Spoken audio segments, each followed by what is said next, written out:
ये जी हमारी stuffed zucchini, जिसको अरबी में महशी भी कहते हैं, तैयार है। आप चाहें तो इसके ऊपर मेयोनीज़ वगैरह डाल सकते हैं जो कि कीटो फ्रेंडली हो। नॉर्मली महशी जो है वो चावल और कीमे से बनाया जाता है। ये मैंने लो कार्ब बनाया है और इसके अंदर मैंने कॉन्जेक राइस वगैरह नहीं डाले, बल्कि मैंने इसके अंदर गोभी डाली है। देख सकते हैं ये मैंने इसको काटा, इसके अंदर से इसके जूसेस जो हैं वो फ़्लो हो रहे हैं। ये बहुत नरम हो चुका है और ये अंदर से आप देख सकते हैं इसका क्रॉस सेक्शन। अस्सलाम वालेकुम वरहमतुल्लाहि वबरकातुहू। हीलिंग निजामा क्लिनिक से मैं डॉक्टर अस्मा महमूद हूँ और आज हम देखेंगे कि हम महशी यानी कि स्टफ़्ड ज़ुकीनी कैसे बना सकते हैं। ये लो कार्ब रेसिपी है, वेट लॉस के लिए, डायबिटीज़ के लिए ये बहुत अच्छी एडिशन है। अगर आप वेट लॉस के लिए, डायबिटीज़ के लिए, शुगर के लिए, पीसीओएस के लिए या किसी भी और बीमारी के लिए कीटोजेनिक डाइट चार्ट बनवाना चाहते हैं तो हमें दिए गए नंबर पर कॉल कर सकते हैं। तो आइए देखते हैं ये रेसिपी हम कैसे बना सकते हैं। ये महशी बनाने के लिए बेसिकली ये ज़ुकीनी है, जिसको माड़ू कद्दू भी कहते हैं। ये माड़ू कद्दू जो है इसके अंदर हम जो है वो कीमा और नॉर्मली जो महशी बनता है उसके अंदर कीमा और चावल और मसाले वगैरह डाले जाते हैं। हम चूँकि ये कीटो या लो कार्ब बना रहे हैं, हम इसके अंदर जो है इसकी स्टफिंग या खाली कीमे से करेंगे या कीमा और कॉलीफ्लावर राइस यानी कि जो गोभी से बनती है राइस वो डाल लेंगे, या कीमा और कॉन्जेक राइस जो है वो हम डाल लेंगे। ज़ुकीनी है, इसको स्टफ़ करने के लिए हमें चाहिए कुछ स्पेशल टूल्स, ये आपको आराम से किसी भी दुकान से मिल जाएंगे।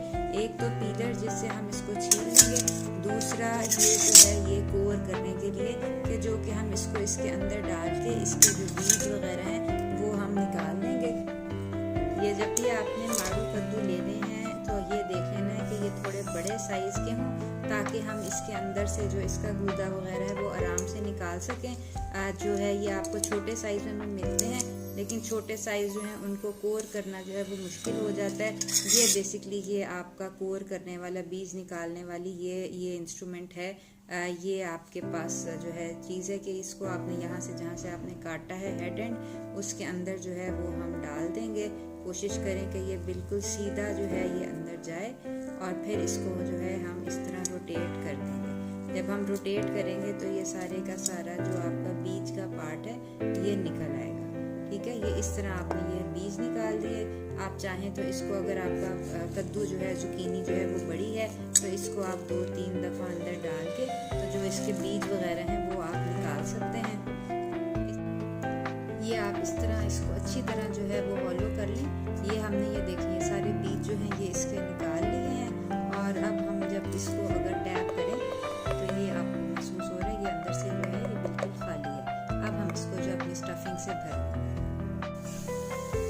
ये हमने आधा कप ऑलिव ऑयल जो है उसके अंदर 1 चम्मच 1 टेबल स्पून गार्लिक पेस्ट यानी कि लहसुन का पेस्ट जो है वो लिया है।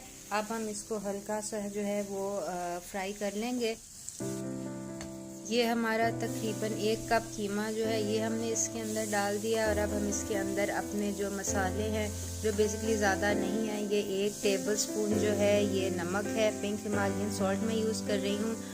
1 टीस्पून जो है वो काली मिर्च जो है वो मैं यूज़ कर रही हूँ और 1 टेबल स्पून जो है ज़ीरा, ये मैं इसके अंदर डाल दूँगी और इसको जो है हम वो फ्राई कर लेंगे, भून लेंगे।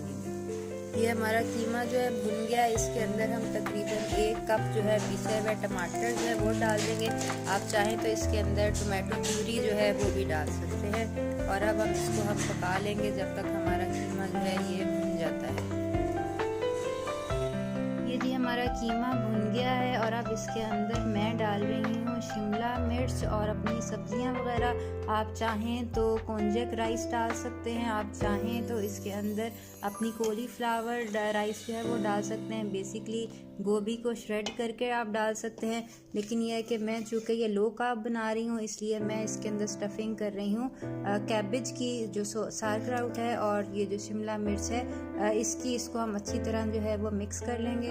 नमक मिर्च वगैरह चख लें जैसे आपको पसंद है, जैसे आपका टेस्ट पर आपको पसंद है उस तरह कर लें। अब हम बहुत आसानी से अपनी जो स्टफिंग हमने प्रिपेयर की है उसको हम अपनी ज़ुकीनी या कद्दू माड़ू के अंदर जो है वो भर लेंगे।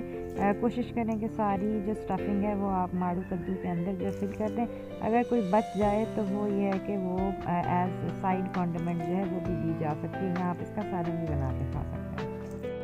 ये हमने अपने जो जुकीनी है या स्टफ्ड माड़ू कद्दू हैं, इनको हमने इस तरह के एक पैन के बर्तन में रख दिया है जो कि ब्रॉड बेस्ड है, इसका खुला पाइंदा है। और इसके अंदर हम तकरीबन डालेंगे आधा कप जो है ऑयल। मैं ऑलिव ऑयल डाल रही हूँ, आप चाहें तो कोई भी ऑयल डाल लें और कोशिश करें कि ये कद्दू डालने से पहले जो है ये ऑयल डाल लें। ये बेसिकली मैंने इसके अंदर आधा कप जो है ये ऑयल डाला है।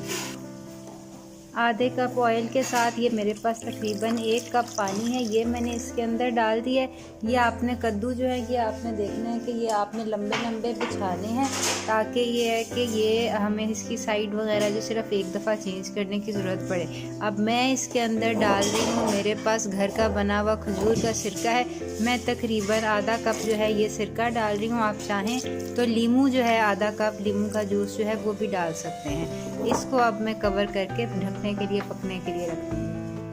अगर आपके पास चावल या स्टफिंग जो है एक्स्ट्रा बच गई हो तो वो आप इसको इसकी बेस के अंदर जो है वो बिछा सकते हैं, ताकि ये है कि वो भी साथ ही इसी स्टीम के अंदर वो भी पक जाए। अब हम इसको जो है वो कवर करके तकरीबन 15-20 मिनट तक के लिए रख देंगे, जब तक हमारे कद्दू जो हैं ये नरम हो जाएं, ये गल जाएं।